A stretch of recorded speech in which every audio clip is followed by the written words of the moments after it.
Now, we commence our dance performances with students of Natya Ranjani presenting a Pushpanjali. Pushpanjali is an invocation or offering at the beginning of a performance.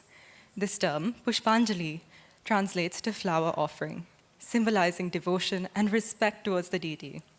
This composition often features rhythmic footwork, intricate mudras, and expressive abhinaya or facial expressions, embodying themes of gratitude and reverence.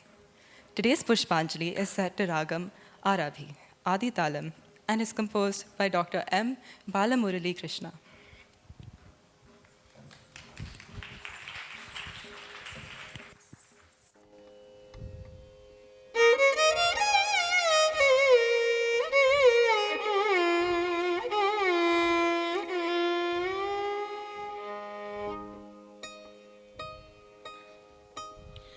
Chim chim tananata chim chim tananata kundari kita taka kundari chim chim tananata chim chim tananata kundari kita taka kundari chim chim tananata chim chim tananata